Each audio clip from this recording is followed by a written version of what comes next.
ചികിത്സയും മരുന്നുമില്ലാതെ കേരളത്തിൻ്റെ ആരോഗ്യവകുപ്പ് താളം തെറ്റുകയാണ്.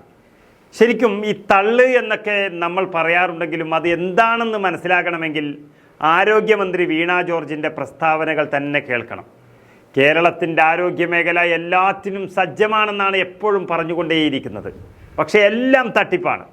UDF സർക്കാരിൻ്റെ കാലത്ത് ഉമ്മൻചാണ്ടിയും KM മാണിയും മുൻകൈയെടുത്തു കൊണ്ടുവന്ന കാരുണ്യ പദ്ധതി ഏകദേശം നിർത്തിവെച്ച മട്ടാണ്.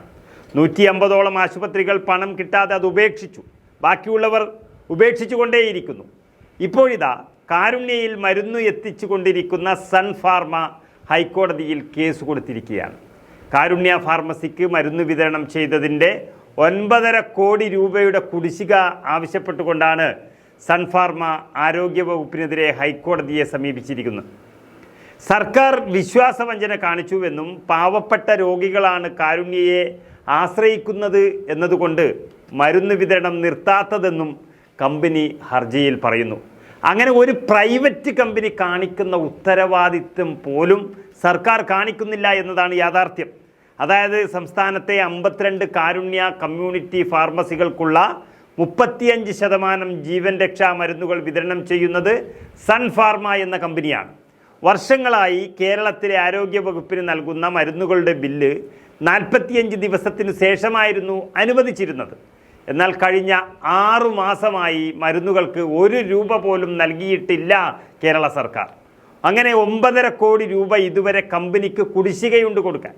പണം അനുവദിക്കാൻ നിരവധി തവണ ആരോഗ്യവകുപ്പിനും മെഡിക്കൽ സർവീസസ് കോർപ്പറേഷനും കത്തയച്ചിട്ടും മറുപടി നൽകിയില്ല എന്നും ഹർജിയിൽ വ്യക്തമാക്കിയിട്ടുണ്ട്. വളരെ ന്യായമായ കാര്യം മാത്രമേ സൺ ഫാർമ പറയുന്നുള്ളൂ. മെഡിക്കൽ സർവീസ് കോർപ്പറേഷനുമായി ഉണ്ടാക്കിയ കരാർ പ്രകാരം മരുന്ന് ഓർഡർ ചെയ്താൽ തങ്ങൾ 7 ദിവസത്തിനുള്ളിൽ അത് എത്തിക്കുന്നുണ്ട്. ഇത് സർക്കാർ വെറുതെ കൊടുക്കുകയല്ല രോഗികൾക്ക്. ഈ മരുന്നുകളാണ് സംസ്ഥാനത്തെ കാരുണ്യ ഫാർമസികൾ വഴി സർക്കാർ 7% ലാഭമെടുത്ത് വിൽപ്പന നടത്തുന്നത്.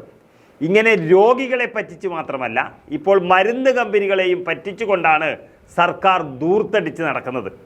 നിലവിൽ കമ്പനി നൽകുന്ന ജീവൻ രക്ഷാ മരുന്നുകൾ പെട്ടെന്ന് നിർത്തിയാൽ രോഗികൾക്കത് ബുദ്ധിമുട്ടുണ്ടാകും. സർക്കാർ നടത്തിയത് വിശ്വാസവഞ്ചനയും ഔചിത്യമില്ലാത്ത നടപടിയുമാണെന്നും കമ്പനി ഹർജിയിൽ വ്യക്തമാക്കുന്നു. എന്നാൽ സർക്കാർ വിൽക്കുന്നത് അവരുടെ മര്യാദയാണെന്നും വിതരണം ചെയ്ത മരുന്നുകളുടെ തുകയെങ്കിലും കമ്പനിക്ക് നൽകിയില്ലെങ്കിൽ നിയമ നടപടികളിലേക്ക് കടക്കുക എന്നുമുള്ള മുന്നറിയിപ്പ് മാത്രമല്ല, ഹൈക്കോടതിയിൽ ഹർജിയും നൽകിക്കഴിഞ്ഞു കമ്പനി. സത്യത്തിൽ പാവങ്ങൾക്ക് പെൻഷൻ കൊടുക്കാമെന്നും പറഞ്ഞ് ഇന്ധനങ്ങൾക്ക് 2 രൂപ സെസ് വാങ്ങുന്ന സർക്കാർ ഒരു ദിവസം കോടിക്കണക്കിന് രൂപയാണ് സമ്പാദിക്കുന്നത് അതുവഴി. പക്ഷേ പെൻഷൻ കൊടുക്കുന്നില്ല. നവകേരള യാത്രയൊക്കെ നടത്തി തിന്നും കുടിച്ചും ദൂർത്തടിച്ച് കളഞ്ഞിരിക്കുന്നു. അതല്ല, ഇപ്പോഴിതാ പാവപ്പെട്ട മനുഷ്യർക്ക് ശ്വാസം നിലക്കരുതെന്നും പറഞ്ഞ് ഒരു മരുന്ന് കമ്പനി നൽകുന്ന മരുന്നിന് പോലും പണം നൽകാതെ പറ്റിച്ച് കോടതി കയറേണ്ടി വന്ന ഗതികേടിലാണ് കേരളത്തിൻ്റെ സർക്കാർ ഉള്ളത്.